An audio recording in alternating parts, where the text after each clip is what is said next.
Hello guys, इस video में हम लोग जानेंगे कि ज्योग्राफी क्या है और उसके कितने सारे टाइप्स हैं। बहुत सारे लोग मुझसे पूछ रहे थे कि ज़रा बताइए कि ज्योग्राफी क्या है। हमें तो नहीं समझ में आता सर ज्योग्राफी क्या है और ज्योग्राफी के टाइप्स क्या है। तो इस वीडियो में हम सब बात कवर करेंगे। वीडियो एंड तक देखिएगा और अगर नए हैं तो वीडियो को लाइक और सब्सक्राइब ज़रूर कर दीजिएगा। चलिए वीडियो की तरफ।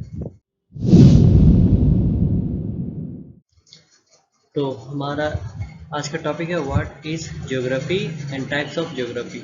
तो सर, ये ज्योग्राफी क्या है ये ज्योग्राफी? हमें तो नहीं समझ में आती सर, ये ज्योग्राफी क्या है, आखिर है क्या ये ज्योग्राफी?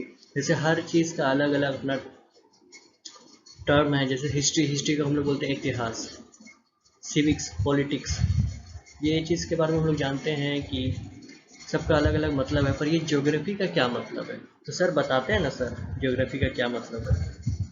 तो ज्योग्राफी दो वर्ड से मिल के बना है। जैसे कि आप देख सकते हैं, देखिए ज्योग्राफी दो वर्ड से मिल के बना है। सबसे पहले देखिए जियो और ग्राफी, ये दो वर्ड से अलग अलग, ये दोनों अलग अलग वर्ड से मिल के बना है ज्योग्राफी। जियो यहाँ पे है, जियो का मतलब है ये जियो वाला सिम नहीं है। जैसे जियो वाला सिम से याद आया कि जियो सिम तभी सबका घर बना दिया भाई। पहले तो जो जियो सिम नहीं था तब कितना प्रॉब्लम होता था यार, सब मिस कॉल मार मार के काम चलाते थे। यार मेरा नेट पैक भरा दो, यार ये पैक भरा दो। अभी जियो सबसे आया है बात करने में कोई प्रॉब्लम ही नहीं होता है। बात कर रहे हैं सिर्फ वीडियो वॉइस कॉल, क्या डायरेक्ट वीडियो कॉल से बातचीत चल रहा है। तो ये जियो वो जियो नहीं है, ये जियो है अर्थ। इसका मतलब होता है अर्थ, पृथ्वी। और ये है ग्राफी, ग्राफी का मतलब होता है स्टडी। तो ये दोनों का अगर हम कंबाइन करते हैं तो इसका मतलब होता है स्टडी ऑफ अर्थ। मतलब कि जितने भी बातें हम लोग पृथ्वी के बारे में पढ़ते हैं या पृथ्वी के बारे में जानते हैं, उसको हम लोग बोलते हैं स्टडी ऑफ अर्थ। अर्थ के बारे में हम लोग को स्टडी करना, अध्ययन करना, अर्थ के बारे में, पृथ्वी का अध्ययन, पृथ्वी के बारे में अध्ययन करना। ठीक है। तो इसमें आखिर क्या क्या टाइप्स है, कितने सारे ज्योग्राफी के टाइप्स है? ऐसे तो ज्योग्राफी के बहुत सारे अलग अलग डिविजन्स, अलग अलग पार्ट है, बट हम लोग बेसिकली एक स्टैंडर्ड पार्ट्स उसको डिवाइड किए हैं। तो चलते हैं नेक्स्ट स्लाइड पर। ये देखिए टाइप्स ऑफ ज्योग्राफी। हम लोग ज्योग्राफी को, जैसे कि आप यहाँ देख रहे हैं, 5 तरह से हम लोग उसे डिवाइड किए हुए हैं। 5 पार्ट्स है ज्योग्राफी के, अलग अलग। हम लोग को हर एक पार्ट पढ़ना बहुत ज़रूरी है। अगर आपको ज्योग्राफी पढ़ना है अच्छे से, अगर आपको ज्योग्राफी जानना है, और जैसे कि आप अगर कोई एग्ज़ाम देते हैं, कॉम्पिटिटिव एग्ज़ाम्स, यूपीएससी या पीसीएस या कोई भी एग्ज़ाम, अगर आप कॉम्पिटिटिव एग्ज़ाम देते हैं तो आपको ये ज्योग्राफी का जो ये सब पार्ट्स है, ये सब बहुत ज़रूरी है पढ़ना। जिसमें कि सबसे इम्पोर्टेंट पार्ट है ये फिजिकल ज्योग्राफी। और ये पार्ट क्यों इम्पोर्टेंट है ये भी मैं आपको बताऊंगा। सो ये है पहला फिजिकल ज्योग्राफी, ये सबसे इम्पोर्टेंट पार्ट है ज्योग्राफी का। सेकंड आता है इंडियन ज्योग्राफी। तो इंडियन ज्योग्राफी आप लोग देश है ही महापुरुष। इंडियन ज्योग्राफी मतलब जो हमारा भारत है, भारत का भूगोल, भारत का भूगोल, अरे भाई कितना, भारत का भूगोल।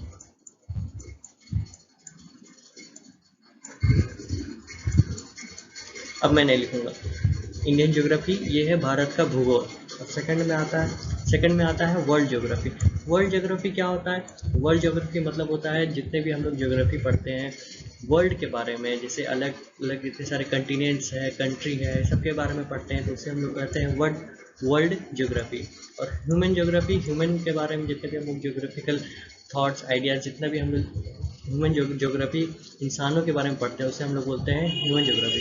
और इकोनॉमिक ज्योग्राफी होता है कि जो ज्योग्राफी हम लोग इकोनॉमिक से रिलेटेड पढ़ते हैं उसे हम लोग बोलते हैं इकोनॉमिक ज्योग्राफी। तो ये चारों पांचों जो पार्ट है, ये सबसे इम्पोर्टेंट पार्ट है इसमें फिजिकल ज्योग्राफी। ये है भैया इसका सबसे इम्पोर्टेंट पार्ट, इसके दादा चाचा जो भी आप कह लो, इसके इम्पोर्टेंट पार्ट है। क्योंकि कोई भी चीज़ अगर आप पढ़ते हैं तो सबसे पहले आपको उसका ABCD जानना बहुत ज़रूरी रहता है। क्या ABCD जानना जरूरी रहता है? ABCD तो हम लोग जानते हैं, बट ये वो ABCD नहीं है ये वो ABCD नहीं है, ये दूसरा ABCD है। जैसे हम लोग मैथ्स पढ़ते हैं तो हम लोग को पता रहना चाहिए कि प्लस, माइनस, डिवाइड, मल्टीप्लाई, ये सब क्या होता है। वैसे ही हम लोग को ज्योग्राफी पढ़ने के लिए ये चीज़ हम लोग को पता रहना चाहिए कि ये ज्योग्राफी का ABCD क्या है। तो ये जो फिजिकल ज्योग्राफी यही है ज्योग्राफी का ABCD, और ये तीन पार्ट्स में डिवाइड है, क्लाइमेटोलॉजी, ओशियोनोग्राफी और जियोमॉर्फोलॉजी। ये है फिजिकल ज्योग्राफी के 3 पार्ट। और फिजिकल ज्योग्राफी जो है ये है ABCD, ज्योग्राफी का ABCD।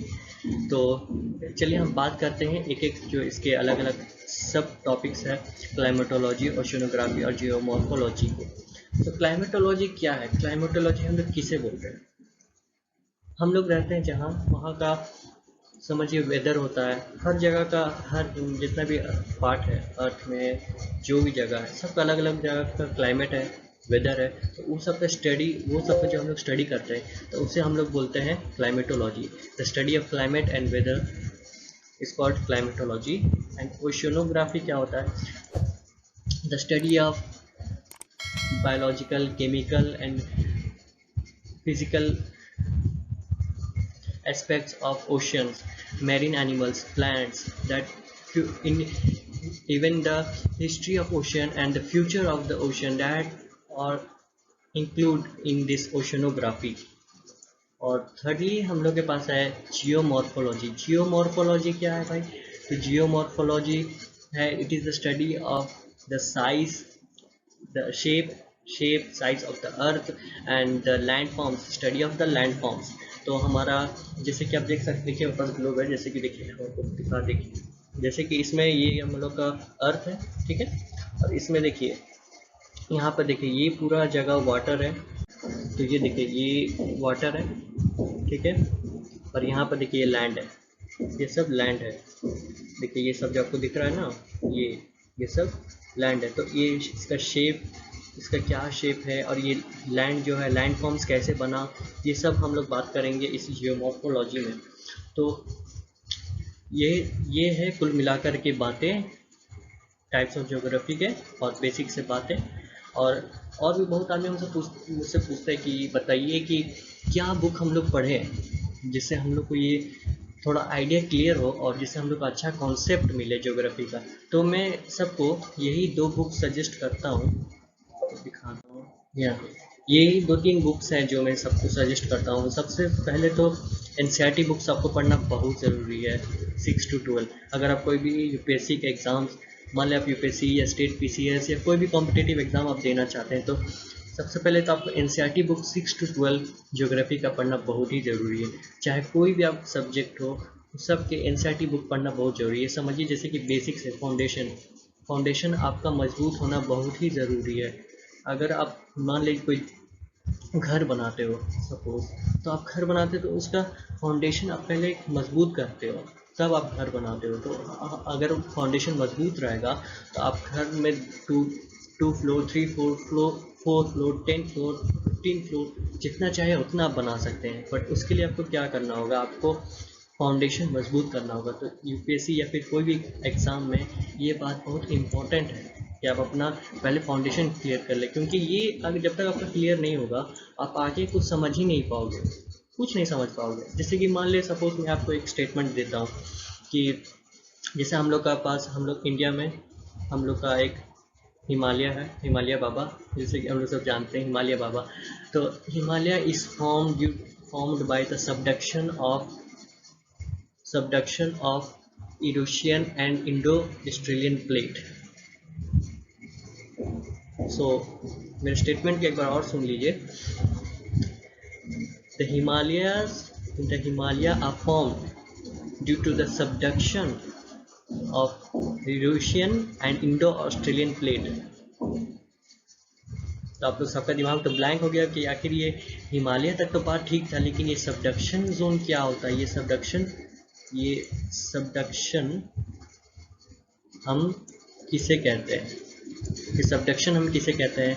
और उसके बाद ये प्लेट क्या है भाई? क्या खाने का प्लेट है, कचौड़ी का प्लेट है, छोले का प्लेट है, गुपचुप प्लेट है, मोमोज का प्लेट है, या क्या चीज़ का प्लेट है? ऊपर से ये टकरा क्यों रहे हैं भाई? ये 2 प्लेट है, ये दोनों टकरा क्यों रहे हैं एक दूसरे से? मतलब क्या पी रखी है क्या? प्लेट कब टकराती है? जब हम लोग पी रखते हैं तब ना प्लेट टकराती है एक दूसरे से। ये सब बात है, बहुत सारी बात हैं ऐसे ही जो आपको समझना बहुत ज़रूरी है। और ये सब समझने के लिए आपको पहले अपना फाउंडेशन आपको क्लियर करना होगा, उसके बाद ये सब बात आपको समझ में आएंगी अच्छा से। तो इसमें आपको सबसे पहला बुक है जो शेंग लियोंग, ये एक बुक है फिजिकल एंड ह्यूमन ज्योग्राफी, जैसे आप देख पा रहे देखिए ये बुक है, एक है जो शेंग लियोंग, दिख रही है आपको, ये एक बुक है, ठीक है। उसके बाद है सेकंड वाला book Majid Hussain human geography, देखिए ये माजिद हुसैन ह्यूमन ज्योग्राफी ये बुक है, ये आप पढ़ सकते हैं। ये दोनों बुक बहुत बेस्ट बुक है। सबसे पहले तो आप ये बुक पढ़ लें, ये बुक बहुत ज़्यादा सही है। माजिद हुसैन में क्या है ना, थोड़ा सा डिफ़िकल्ट वर्ड है और ज़रा सा क्या बोलते हैं कि कुछ ऐसे ऐसे टर्म्स है जो मतलब थोड़ा सा हाई लेवल के बुक हो जाते हैं, तो हो सकता है आपको ना समझ में आए। तो आपके लिए बेहतर होगा कि आप पहले ये बुक पढ़ ले और फिर एनसीईआरटी बुक पढ़ ले, तब आपको इजी होगा बुक पढ़ने में। और बाकी हम हैं आपके साथ, आपको टेंशन लेने की ज़रूरत नहीं है। हर टॉपिक हम आपको बता देंगे, हम वीडियो में चैनल में अपलोड कर देंगे। और देखिए हम आपको बता रहे हैं, ये जो ज़िंदगी है ना, जब आप देखिए ये मैं ग्राफ बताता हूँ, ये जो ग्राफ है ये ज़िंदगी भी ऐसे ही ग्राफ,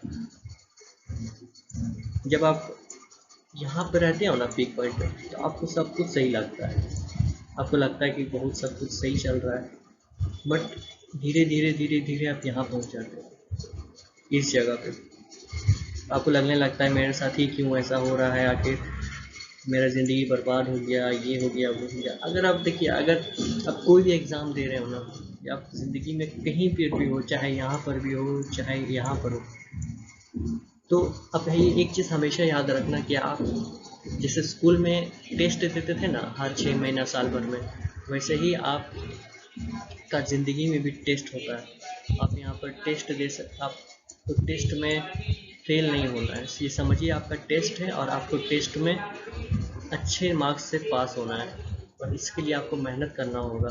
आप कभी डिमोटिवेट, हाँ ऐसा होता है, आप डिमोटिवेट हो जाइएगा बहुत बार, आपको ऐसा लगेगा कि यार मुझसे नहीं हो पा रहा, मैं नहीं पढ़ सकूँगा, मैं मुझे कुछ समझ में नहीं आ रहा। ठीक है, बट ट्राई कीजिए समझने का, पढ़ना स्टार्ट कीजिए आपको, ठीक है। आप लोग जो भी हैं,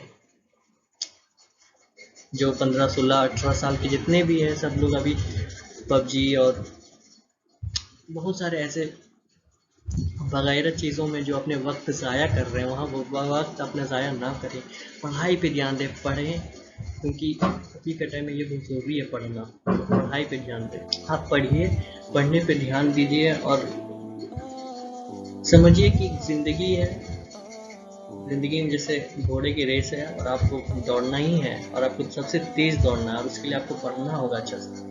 आप डिमोटिवेट अगर हो जाएं या फिर आपको ऐसा लगे कि मुझसे कुछ नहीं हो पाएगा, तो ऐसा नहीं है, क्यों नहीं हो पाएगा, सब कुछ हो पाएगा आपसे, सब आप पे डिपेंड करता है कि आप जैसा सोचते हैं वैसा होता है। आप अगर सोचेगा कि मुझसे सब हो जाएगा तो सब आपसे हो जाएगा, और अगर आप ये सोचेगा कि आपसे कुछ नहीं होगा तो नहीं होगा। Just think about that, positive think कीजिए, अपने आप को पॉजिटिव रखिए हमेशा, अपने आप को ये झूठ बोलिए कम एक टाइम के लिए, झूठ बोल बोल कर अपने आप को तसल्ली दे दे के रखिए कि मुझसे ये हो जाएगा हो जाएगा हो जाएगा। तो कहते हैं ना, make it fake it till you make it. तो अपने आप को झूठ बोल के, अपने आप को झूठ बोल करके अपने आप को इस तरह से पॉजिटिव रख करके कीजिए, सब चीज़ हो जाएगा, सब चीज़। ऐसा नहीं है, कुछ भी दुनिया में ऐसा चीज़ नहीं जो नहीं होने वाला है, ठीक है। और ये जो लाइफ का ग्राफ है ना, ये ऊपर नीचे आता रहता है, ठीक है। तो आप लोग घबराइए मत, सब हो जाएगा।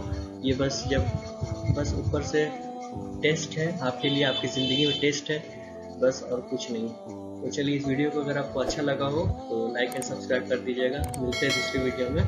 चलिए, और आपको कुछ अगर किस चीज़ के बारे में डाउट है तो आप कमेंट सेक्शन में ज़रूर बता दीजिए। बाय।